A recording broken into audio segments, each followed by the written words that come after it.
Hello, BJ with Very Basic Bible, going to be in Ruth chapter 4. Get there momentarily. Here we go, guys. Share screen. There we are. BibleGateway.com. Move my lights back a little. There we go. All right. Ruth up here at top, chapter 4.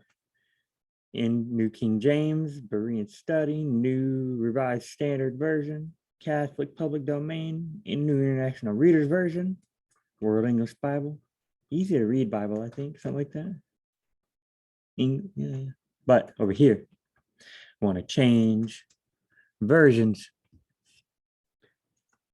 Got our good old NASB right there. Some people will say, well, hey, the NASB, the 1972 edition. And I'm like, oh, okay. This is 2020, sorry. Oh no, can't use that one. I'm like, yeah, I don't understand. Say NASB. I don't know. I mean, since 1972, they've gotten better at translating and speaking Greek. So you would think that they would, since 1972, and there was another NASB up here in 1995. You would think since 1972 and 1995, if we got better at translating and speaking and understanding the ancient languages, Greek and Hebrew, I guess the Old Testament is actually Hebrew. We got better at it and we figured out, wait a minute, we did have this wrong in 1972 or in 1995. We had this wrong. And now we can change it in 2020. And let's change it. Let's make it right. Are we ever going to get it 100% totally right? Is it ever going to? Not until glory, right? Until we're in heaven. Not until like God makes it right. When God gives us revelation, we know for a fact it's God's revelation, and we have it correct, and our own human stupidity doesn't mess everything up. Then we'll know it's correct. But otherwise, until then, Christian Standard Bible, we just keep updating as we get more information, as God reveals more stuff to us through natural learning, through natural knowledge. He gave us wisdom and learning, he gave us a brain to use. All right, now that I've talked long enough about that, chapter 4. But first, I need to take a little pause because my heater is blowing right on my face. Be right back. Hey, here I am. Turn my heater off. Blowing in my face. Turn some lights off. We don't need all those lights, Look at that shadow. Look at that shadow. So long as you guys can see the Bible. I don't need to see my face. Okay, here we go. So we'll start chapter 10, verse 10, chapter 4, verse 10. Furthermore, I, Boaz, have acquired Ruth the. Let's just start at chapter 1, just read straight through. Verse 1. Start at verse 1, read straight through. Here we go. I'm going to read kind of fast. Now Boaz went up to the gate and sat down there, and behold, the Redeemer of whom Boaz spoke was passing by. So he said, come over here, friend, sit down here. And so he came over and sat down. Then he took 10 of the men of the city and said, sit down here.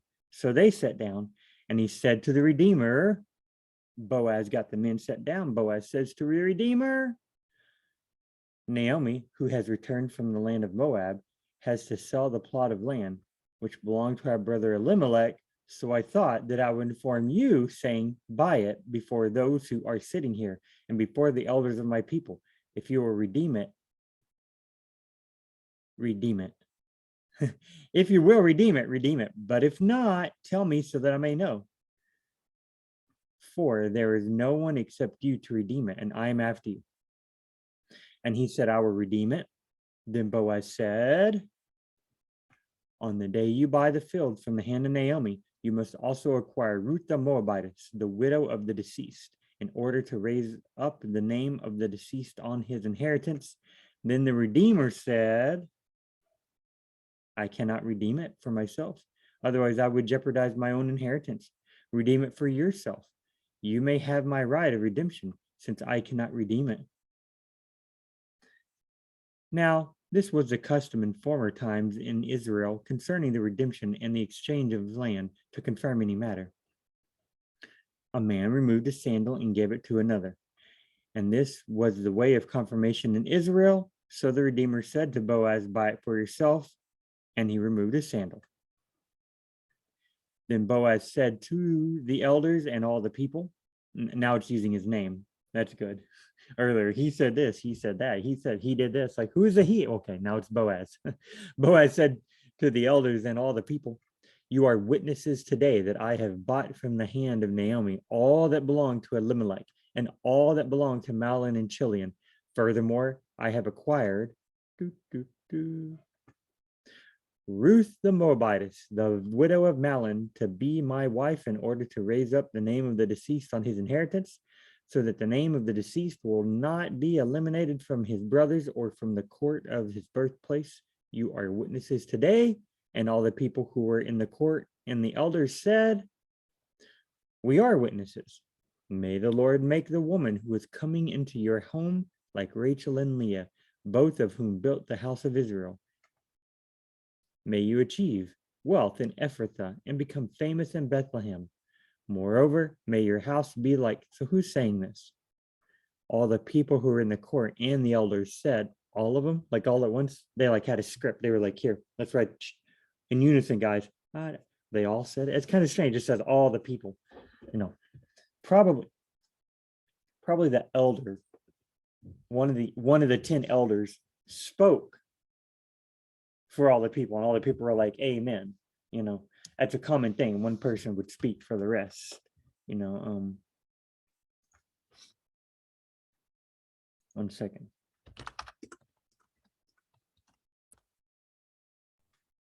That's a lot. Matthew 8. Let's see. Full chapter. Let's see. Now, when Jesus came to the region of Caesarea Philippi, so this is many, many, many, many years later, like 1,000, he was asking his disciples, who do people say the Son of Man is? And they said, some say John the Baptist, and others Elijah, and still others Jeremiah, or one of the prophets. He said to them, but who do you yourselves say that I am? Simon Peter answered. So Jesus asked the whole group answers. Then Jesus asked the whole group, Simon Peter answers. All the apostles have the keys to the kingdom, we're told later, right? Right here. I will give you the keys to the kingdom. But in a later chapter, Jesus, like, you all have the keys to the kingdom. It seems like Simon Peter's speaking for the group, which is fine, Trying to think of other examples of people speaking for the group.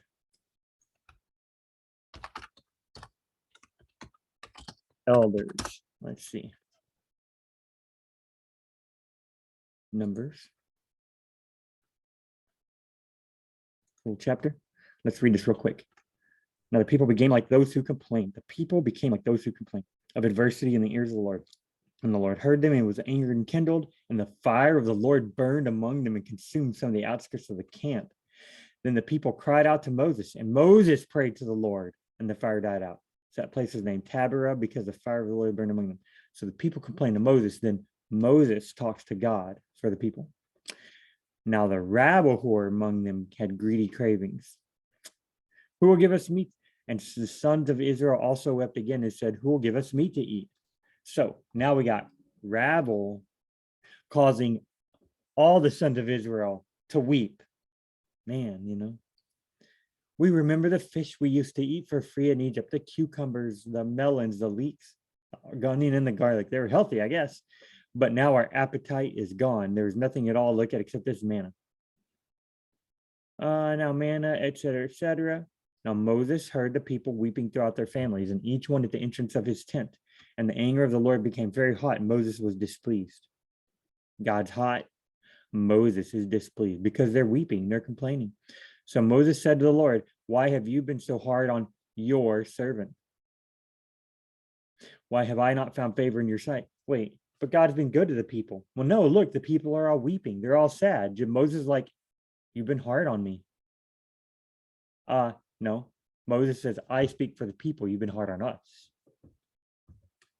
Why have I not found favor in your sight that you have put the burden of all this people on me? So Moses, like one person, all the burden of all the people on me. Was it I who conceived all these people? Did I give birth to them that you should say, carry them in your arms? As a nurse carries a nursing infant to the land which you swore to their fathers. Where am I going to get meat to give all these people? You know, he's talking to God. He's like pouring his heart out. For they weep before me, saying, give us meat to eat. I'm not able to carry these people myself because it is too burdensome for me. So if you are going to deal with me this way, please kill me now. If I have found favor in your sight, do not let me see my misery. Man, Moses is, goodness gracious. Okay, right here. See, so Moses speaking for all the people. Moses like, please stop. I don't want to. He's getting a little dramatic. Kill me now. I don't want to bear the burden. This is too much. He's getting dramatic. It's kind of a common thing in the Bible, but look at this. The Lord therefore said to Moses, gather for me 70 men from the elders of Israel, from the elders. So you already got elders, but gather 70 from the elders, whom you know to be the elders of the people and their officers, and bring them to the tent of meeting and have them take their stand there with you. Then I will come down and speak with you there. And I will take some of the spirit who is upon you and put the spirit upon the elders. I'm going to take some of the spirit that's on Moses, put that spirit on the elders. What kind of spirit did Moses have? Evidently, God gave Moses the spirit, right? And what spirit was it? I mean, God created everything, you know. So God says, okay, I made Moses to be a leader. I made Moses to be in charge of stuff like that. I mean, that's what Moses has been doing, amongst many other things. So God's going to take some of that spirit and put it on 70 of the elders, so they will be leaders. They can be in charge of things. All right, watch this. You say to all the people, consecrate yourselves for tomorrow, and you shall eat meat, for you have wept in the ears of the Lord. Oh, now, yeah. All right. Let's see. So all the people, they're going to eat meat for a long time. God's going to slaughter the flock. And Moses said, I can't do all this. Then the Lord said to Moses, is the Lord's power too little? Okay. So Moses went out and told him the words of the Lord. The words that A, they're going to eat a bunch of meat tomorrow, and B, hey, let's get some elders. Okay. Is God's power too small to feed all those people? No. And God's give him elders. So Moses went out and told the people the words of the Lord. He also gathered 70 men of the elders of the people, positioned them around the tent, just like right here, verse 16, gather for me 70 men from the elders of Israel, whom you know to be the elders of the people and their officers, and bring them to the tent of meeting. Have them take their stand, everything. Then I will come down and speak with you there. Okay, let's go back down here. Okay, so Moses went and told the people the words of the Lord. He also gathered 70 men of the elders of the people, positioned them around the tent. Then the Lord came down in the cloud and spoke to him. I'm guessing it's Moses. And he took away some of the spirit who was upon Moses and placed him upon the 70 elders. And when the spirit rested upon them, they prophesied. Yet they did not do it again. The elders now are going to be able to, let's see. Let me type in cases. The elders now are going to be able to take the cases that that comes to Moses that's too difficult for him. Okay. There's my cat making noise over there. Okay, I hit full chapter, Deuteronomy. Chapter 9. Here we go. Verse 9. Deuteronomy, Moses is repeating a bunch of the stuff from Exodus, Leviticus, and Numbers. He's repeating it. They're walking around in the desert. Moses is now going to repeat all this stuff before he dies. So what does Moses say?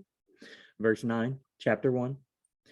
And I, Moses, because Moses, right, spoke to you. Here, let's see. These are the words that Moses spoke to all Israel across the Jordan in the wilderness. Okay. In the 40th year, on the first day of the 11th month, Moses spoke to the sons of Israel in accordance with everything that the Lord had commanded him to declare to them. Okay, so Moses is telling them all this stuff here. And I spoke to you at that time, says Moses, saying, I am not able to endure you alone. The Lord your God has multiplied you, and behold, you are this day like the stars of heaven in number. May the Lord, the God of your fathers, increase you 1,000 times more than you are, and bless you just as he has promised you. How can I alone endure the burden and weight of you and your strife? Right? You know, Moses recalling the same or similar events, the whole basic thing, right? Watch this. Obtain for yourselves men who are wise, discerning, and informed from your tribes, and I will appoint them as your heads. Okay. Appoint one person as the head, men who are wise, discerning from your tribes. I will appoint them. So the one person will be the leader, will speak for the rest of the tribe, will be the leader for the rest of the tribe.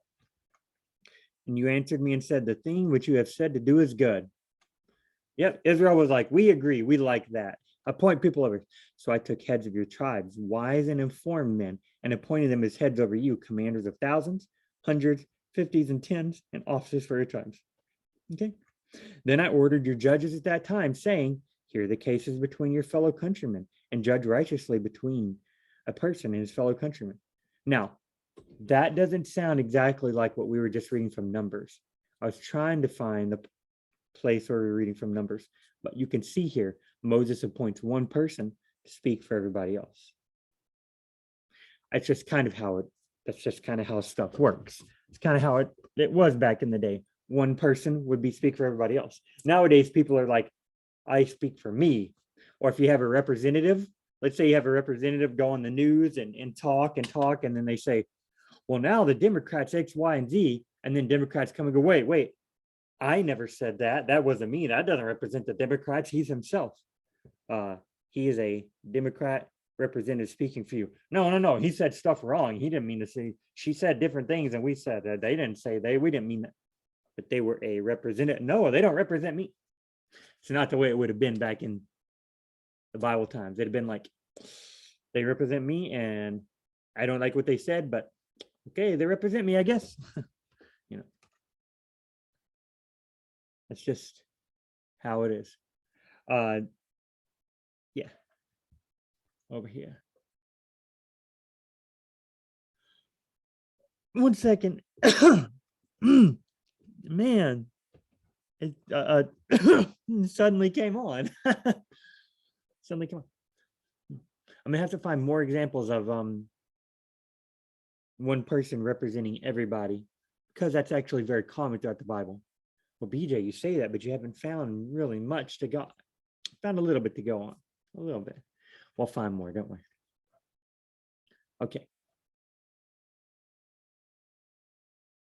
Why did I start talking about that in the first place? Oh no. Look at that. I messed up everything. Okay, we're going to go back. I forget why in the first place I started talking about that. Who do you say? Oh, it starts right there. Who do you say? Okay, here we go. All the people at the gate. Oh, who are at the gate? And the elders said, all the elders, all the people, they probably had one person say it for the rest of them. Yeah, it's probably what it was. We are witnesses. The Lord make the woman who is coming to your house, like to Boaz's physical house, like inside of his house. Well, in a sense, his physical house, but also his family line, his ancestral line, his dynasty. You know, dynasty sounds like China. In China, they had dynasties. Well, the dynasty was still it fits when you have like kings, King David, king this, king that. They have a dynasty. They're in control of everything. Boaz not really a king, but his house, the house, right? What the house of Israel is. Let's type this in. house of Israel. Household, sons of Israel. No. How about just house of Israel? What if I put quotation marks around it? I don't know. My cat wants to jump in my lap. Let's see what happens. Oh, there goes. And the house of Israel named the bread manna. What's the house of Israel? Right there, 600. Like the Israelites built a house, and the house is like starts talking and is like, I'm gonna name this bread. No. The house of Israel is a people, right? The people of Israel. Okay. For throughout the journeys, the cloud of the Lord was on the tabernacle by day, and there was fire by night, and the sight of all the house of Israel. Of all the house of Israel. If it were a physical house that you build with stones, like in the Bible time, or today you'd build with bricks, or with there's a piece of hair flying through the air, how to grab it. You build with bricks or with wooden, log cabin or something. If it was a house like that, all the house of Israel could see the fire. Every piece of stone could see the piece of fire. Could see and the cloud, the tabernacle. No, all the people from the house, right? Let's see now. Look at this. Then Moses said to Aaron and to his sons Eleazar and Ithamar, do not uncover your heads nor tear your clothes, so that you do not die, and he does not become wrathful against all the congregation. But your kinsmen, the entire house of Israel, shall weep for the burning which the Lord has brought about. The entire house is going to weep for whatever God did. All right. Anyone from the house of Israel who slaughters an ox, a lamb, or a goat outside the camp, anyone from the house. So there's a house that you live in called Israel, and anyone who comes from that house and slaughters an ox or a lamb outside. No, it's the whole group, I'm guessing. You see, anyone from the house of Israel. It's hard to, because people could say, well, it's a house. We live in a house. You live inside of a home. It's a building with, made of brick. But it's not really what. Let's keep going. Let's find anyone of the house of Israel or of the strangers in Israel. Anyone of the house of Israel or the strangers in Israel who presents his offering, whether it is of their vows or any of their vows. So now we got any of the house of Israel, or if they're strangers of Israel. Same up here, house of Israel, or from strangers who reside among them. Who is the them? The people of the house of Israel. When all the congregation saw that Aaron had died, the whole house of Israel wept for Aaron for 30 days. Everyone. Who is Israel? Jacob. Abraham, Isaac, Jacob. God changes his name to Israel, the house of Israel.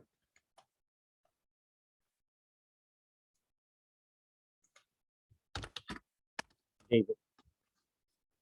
So Jonathan made a covenant with the house of David, saying, full chapter, first Samuel 20, David and Jonathan's covenant.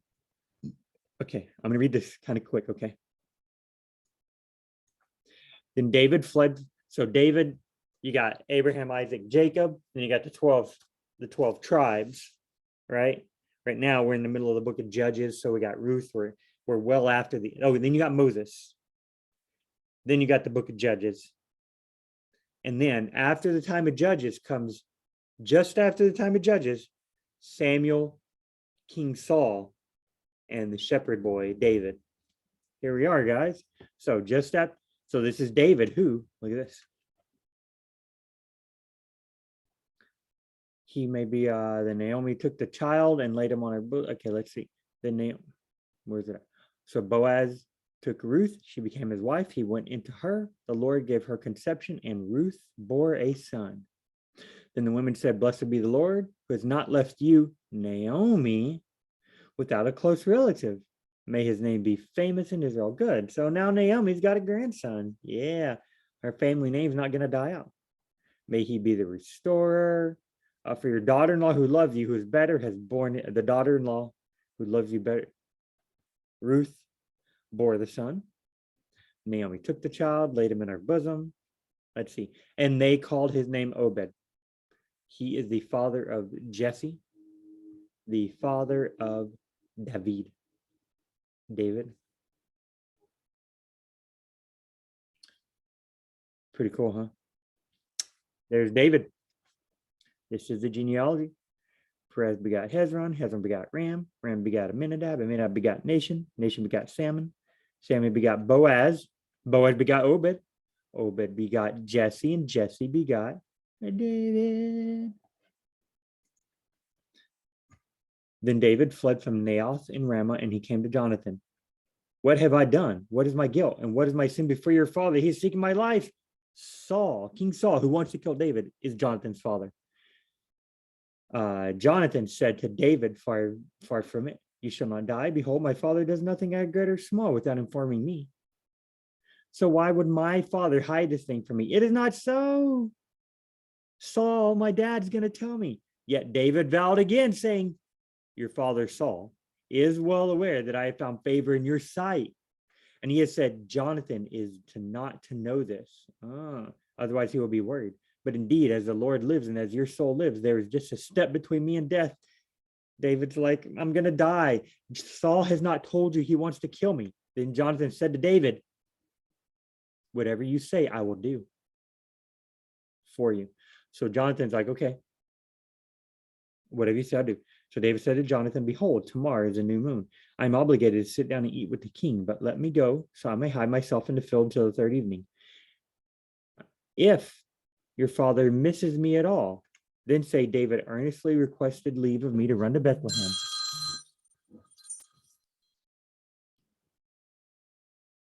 I'm going to put this on mute, guys, so that doesn't happen again. Okay, we're going to go down here. Okay, Jonathan said to David, okay, control F, house. Okay, there it is. So Jonathan said to David, okay, Jonathan said to David, come and let's go out to the field. So both of them went out to the field. Okay. So they're devising a plan. David's like, I promise your dad wants to kill me. Jonathan, no, he tells me everything. David, Jonathan, your dad is hiding it from you. What do you think we should do, David? Okay, Jonathan, here's what we're going to do. We're going to have this plan. I'm going to not come to the feast. You're going to tell your dad, hey, David wants to leave. And if your dad gets mad, you'll let me know about it. You'll look. Jonathan says, come and let's go out to the field. Then Jonathan said to David, the Lord, the God of Israel, is my witness. When I have sounded out my father about this time, tomorrow or the third day, behold, if he has a good feeling toward you, if my father has a good feeling toward you, shall I not then send word to you and inform you? If it pleases my father to do you harm, may the Lord do me harm. May the Lord do so to me and more so. If I fail to inform you and send you away, so you may go in safety. May the Lord be with you as he's been with my father. So Jonathan says, look, behold, if my father has a good feeling towards you, shall I not send the word and inform you? Of course I would. But if it pleases my father to do you harm, may God do harm to me if I fail to inform you and send you away. If I fail to inform you so you can leave, may God harm me. Kind of a weird way to say it. He's basically saying, David, I promise, if Saul has good feeling toward you, I'll inform you. But if Saul has a bad feeling towards you, I promise I'll inform you on pain of suffering. I will inform you lest God punish me. I will inform you, or God will curse me. Okay. If I fail to inform you and send you away, so you may go in safety, because Jonathan wants David to go in safety. So right here, and may the Lord be with you as he has been with my father, because God was with Saul, then God left. So now Jonathan, right here. And if I am still alive, what if Saul finds out that Jonathan sent David away? No good. If I am still alive, will you not show me the faithfulness of the Lord so that I do not die? David will do that, of course. And you shall never cut off your loyalty to my house, not even when the Lord cuts off every one of the enemies of David from the face of the earth. Jonathan, so David, I'm showing you loyalty. If I'm still alive, will you not show me faithfulness? Okay, show me faithfulness. And if I'm still alive, don't cut off loyalty to my house. Don't cut off loyalty to my house, to my the place I live in. You know, David, I don't. You don't have to worry about me and Saul and my family. Just make sure the building of stones that I've dwelt in since I was a kid. No. His house, his people, his ancestors. Jonathan's basically saying, be kind to me by saying, never cut off loyalty to my house. Okay, so Jonathan made a covenant with the house of David. So now it's one house. Saul is a family. He's the king. Jonathan made a covenant with the house of David. David, we could go back and read it all, but God made David king. Then 600 men at least start following David around. Saul finds out about it, wants to kill David, right? So you got the house of David, who some people think is the king. Then you got the house of Saul, who most people think is the king, and who God made the king originally. Now God has made David king. So you got two houses, two families that are kings warring against it. Now, are they warring? No, David is just trying to run for his life. Saul is trying to capture David. We could go read the entire last half of First Samuel and all and figure this all out. Or you could just trust me. Two houses. Okay. Pretty cool, I think, The house of David strengthened. Now, there was a long war between the house of Saul and the house of David. There you go. See? So, and here, I don't even think, let's see, full chapter.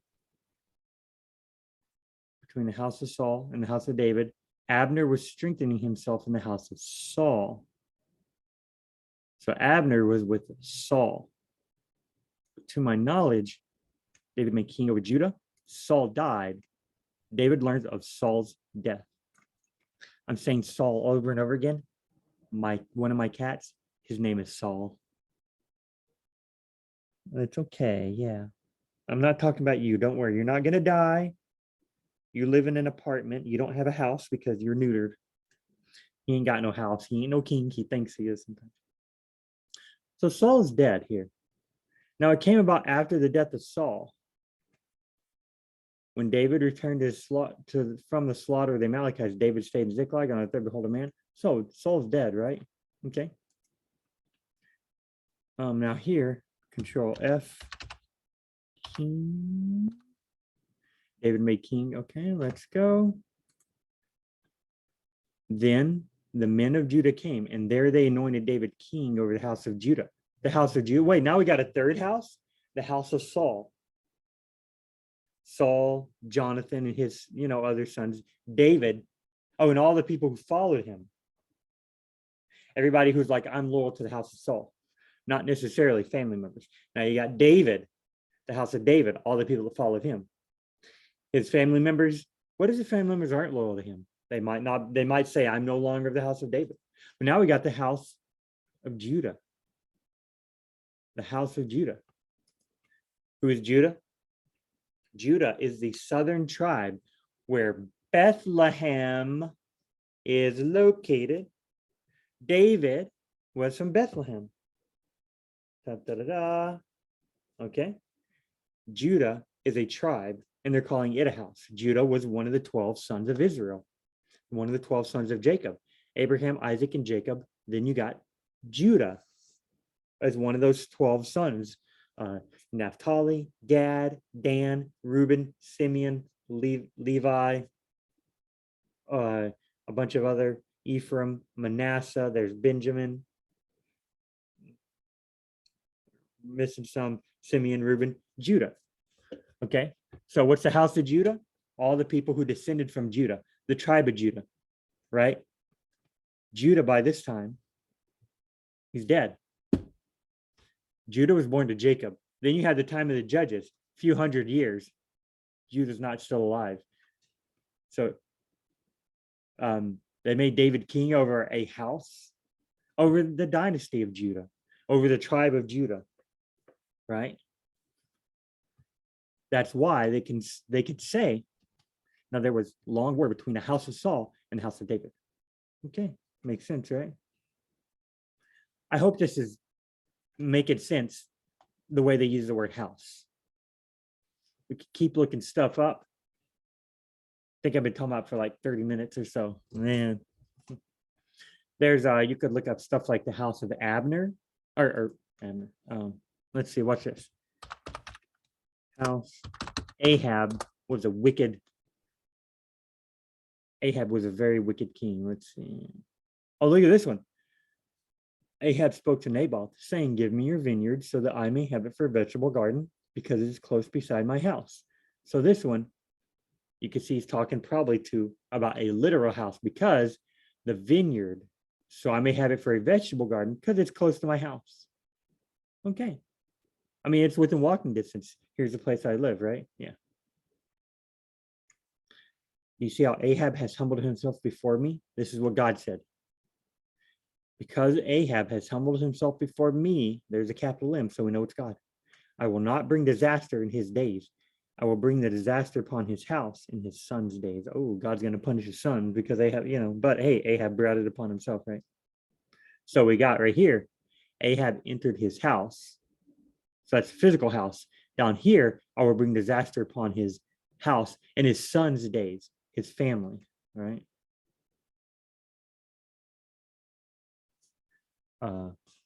He walked in the ways of the king of Israel.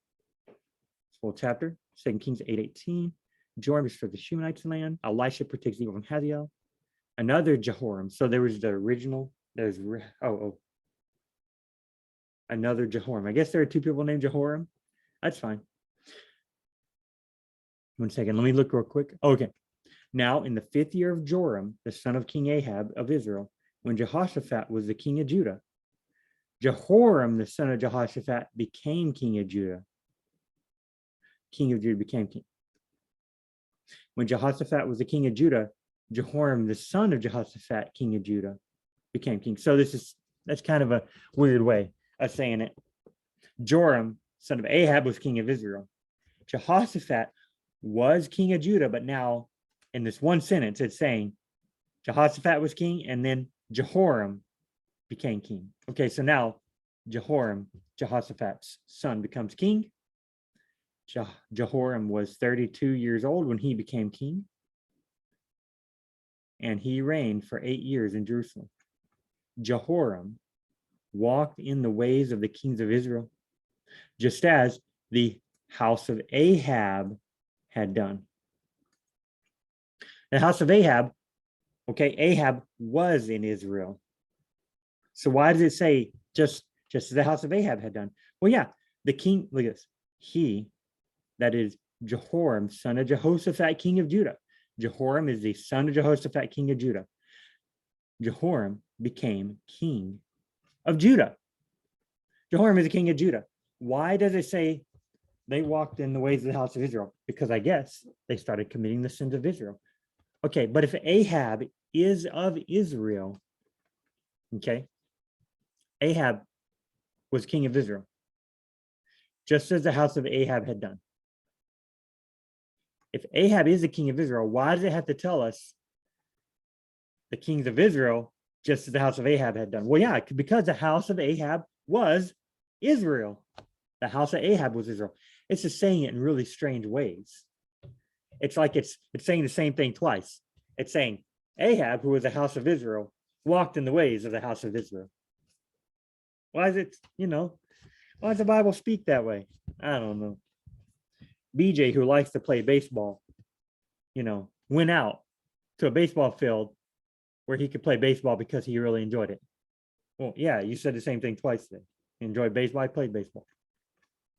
Jehoram walked in the ways of the kings of Israel, just as the house of Ahab had done. For Ahab's daughter was Jehoram's wife. Ahab's daughter was Jehoram's wife. That's why it's saying, hey, remember this Ahab guy? He was in Israel. He did evil things. Jehoram now is going to do evil things just like Ahab, because Ahab's daughter is his wife. Ahab's daughter is being just like Ahab. You would hope that she would change her ways. But here we have, he walked in the ways of the king, just as the house of Ahab had done. The house of Ahab. The house of Ahab walked in the ways of the kings of Israel. What did the kings of Israel before Ahab do? Two golden calves. Jeroboam made two golden calves to worship. Jeroboam made his own feast. He didn't do Moses' feast. He made his own feast. They had Asherah poles. They had, which were fake gods. They had Baals, which were fake gods. They asked, instead of saying, hey, God, would you help us during war? They went and asked the other nations, God, will you help us during war? Israel did all this stuff that God did not like. And Ahab, when he became king, the house of Ahab did the same thing the kings of Israel did before him. Ahab could have changed his ways. The house of Ahab, all the people who were of Ahab, who followed Ahab, the dynasty of Ahab, they could have changed their ways, but no. And then Jehoram has Ahab's daughter. Now his house, the house of Judah, which Jehoram is king over, is walking in the, so we could use house that way. So you see how we're using the word house there, okay? May your house, where's it at up here? Okay. The Lord make the woman who is coming to your house, like Rachel and Leah, the two who built the house of Israel. And there we go. The house of Israel, the whole nation of Israel was built by those two ladies. And they're saying, may Ruth be multiplied, may Ruth be just as, basically, they had 12 sons. Oh, then they had, and the 13th, I think. 11, 12, 13, something like that. They had 13 sons and they had a daughter. Okay. And two of the grandsons were taken by as actual sons. It's kind of a strange story, but they were taken as actual sons, right? So here we go. The Lord make the woman who is coming to your house like Rachel and Leah, who had 13 sons and a daughter. In other words, may she be fertile. Man. Now, coming to your house right here. Look at this one. May the Lord make the woman entering your home. Well, a home is a place you live in, but also home is where the heart is. When I say, hey, I'm going home, and then I come to my apartment, is that my home? Some people are homeless, but they stay the same place all the time, right? They have a certain place to stay, and they say that place is my home, even though we call them homeless. Why? Because they don't have a wood floor walls with plumbing and with rooms and with a roof over it where they can go into and lock the door and keep they don't have a home like that. They have a home where they live, think of Native Americans. They lived in villages with teepees and structures. That was their home, right? You could call the nation of some Native American people with the chief over them. They got a nation. You could call that whole thing, all those people who live there, the house, right? Native Americans didn't use the word that way, but ancient Israelites did use the word that way. So this house is either talking about, let's see, may the Lord make the woman who is coming into your house, who enters into your house, the woman, okay. The elders and all the people at the gate said, we are witnesses. The woman is coming into your home. May the Lord make her like Rachel and Leah. That's coming to your house, okay. We are witnesses. The Lord bless the one who's coming into your home. But none of them say, into the structure you live, where it keeps the rain off you, where you put all your possessions. None of them say that, right? Home, house. May the one who's in your house. May the woman who is coming into your home. So it could be talking about your dwelling place. She's going to come into your home, but why would they talk about it that way, right? Down here, moreover, may your house be like the house of Perez and Tamar, who bore to Judah through the descendants whom the Lord will give you by this young woman. That's a mouthful. Let's read it over here. And may the Lord give you descendants by this young woman. It didn't say house, did it? Oh my. And may the Lord give you descendants by this young woman, who will be like those descendants of our ancestor Perez, the son of Tamar and Judah. May your house become like the house of Perez, the son Tamar bore to Judah, because of the offspring the Lord will give you by this young woman. Okay, I think I see now. Let's read another version. Through the offspring the Lord gives you by this young woman, may your family be like that of Perez, who Tamar bore to Judah. Okay. So over here, may the house become like the house of Perez, the son of Tamar, who bore Judah, because of the offspring the Lord will give you. Over here, moreover, may your house be like the house of Perez, Tamar, and Judah, through the descendants whom the Lord gives you. Okay. But up here, through the descendants the Lord gives you by this woman, may your family, your house, be like that of Perez, who bore Tamar and Judah. So if you look, the NASB, they have, may your house be like Perez and Judah, through the descendants who the Lord gives you. But you look at the NIV, through the descendants the Lord gives you, may your house be like that. So they flip it. It's either may your house be big because of the descendants, or because of the descendants, may your house be prosperous. The same thing, right? And they want the house to be like the house of Perez, who Tamar bore to Judah. Okay. The house of Perez, who Tamar bore to Judah. Did Perez, Tamar bore to Judah a house? A house of Perez. Is there a house called Perez? We got this house. What's it called? I don't know. Let's give it a name. Perez. Okay. Tamar bore a 4 buildings and a wall with a roof to Judah? No. You know, that, I mean, babies are little and women scream when they come out, right? Okay, so you see now we're talking about house meaning family, right? Meaning dynasty, meaning ancestors, right? Yeah. This is a common way, I think, in Eastern languages. We're considered Western in the United States. Mexico, considered Western, Canada. The global South, quote unquote, South America. But South America is in the West because it's just south of North America, but it's such a different culture. They call it, you know, the Southern, they call it the Southern Hemisphere. We call ourselves West, England, and Germany, France, Spain. They call them the West still. But then the Middle East and the Far East, which is China and such, it's common to use the word house to mean a family, ancestors, all your relatives, a dynasty that you rule over, people that aren't necessarily your ancestors, but who marry in, people that aren't necessarily your relatives, but they say, I will be loyal to you. You know, it was very much a group thing. Today in America, we have the military.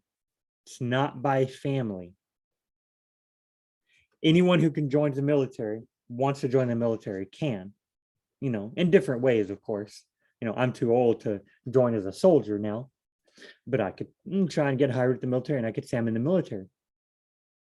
Is the military a person's house? No, there's no dad who's in charge of everything.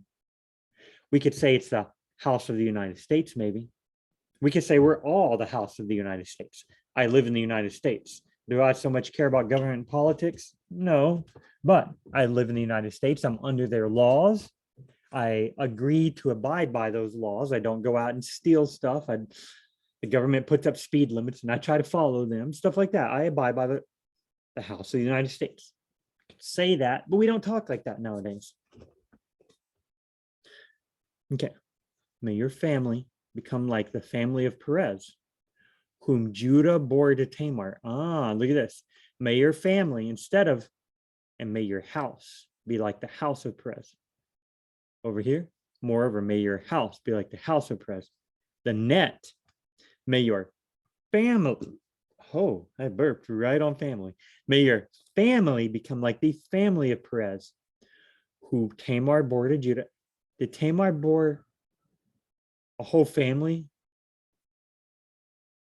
The family of Perez would be probably Perez's wife, Perez's sons, because if the family of Perez was Perez's brothers and sisters, then that would be the family of Judah, right? But Perez had a wife and he had his own family. He had sons and daughters. Tamar bore Perez, but they say Tamar bore the family of Perez, because Tamar bore Perez and Perez had a family. May your family become like the family of Perez, whom Perez was bore to Judah through Tamar. May your family become like the family of Perez, whom Tamar bore to Judah through the descendants the Lord gives you by this young woman. So watch this. We're going to cut out this middle part. See the dashes? Cut it out. May your family become like the family of Perez through the descendants the Lord gives you by Ruth. Through the descendants the Lord gives you, Boaz, by Ruth. I hope your family becomes like the family of Perez. Who is this Perez guy? Who is this family? Who's Tamar and Judah? Why are they so special? We want Ruth and Boaz's family to be like the family of Perez. We want the house of Boaz to be like the house of Perez. Who are they? Why are they so special? We'll have to go leave that next time, because down here at the bottom, I already said I've been going an hour and 9 minutes, but really, I didn't start till like 15 after. Let's start back up here again.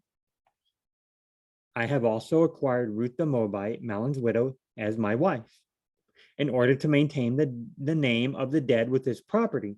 That makes sense that we'll be talking about houses, about families, the house of the family. That makes sense, because what is Boaz going to do? Maintain the name of the dead with his property. He's going to go in. He's going to keep the land. He's going to have a baby with Ruth. Then the baby gets the land. They're talking about a house. They're talking about a family. Boaz is saying, I'm going to have land, and I'm going to have a family with Ruth who is going to keep the land. Right here. I also acquired Ruth the Moabite, the widow of Mahlon, as my wife. So a family. Not, I didn't acquire a house. I didn't acquire land.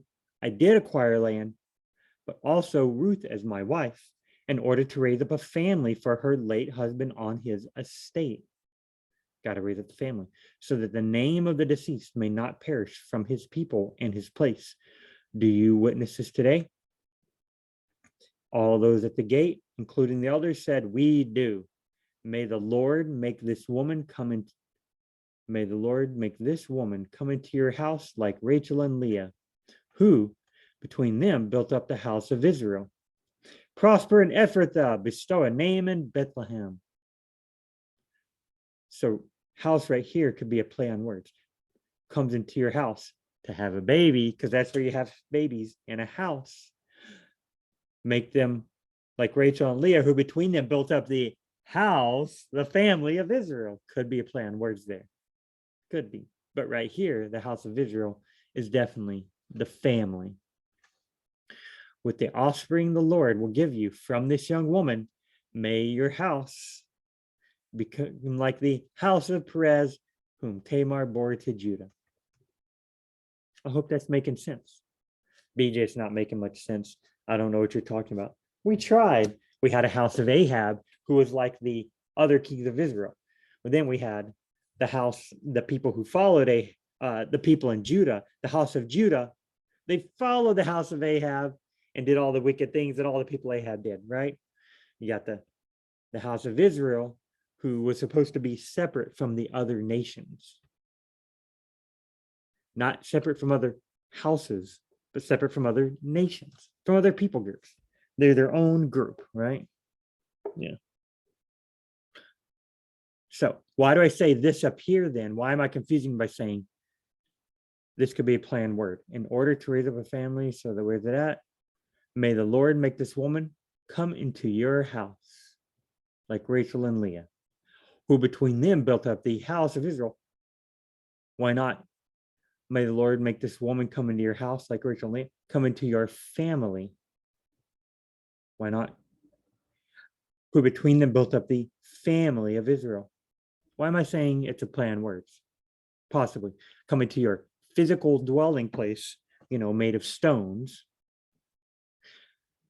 like Rachel and Leah, who between them built up the family of Israel. Let's go down here.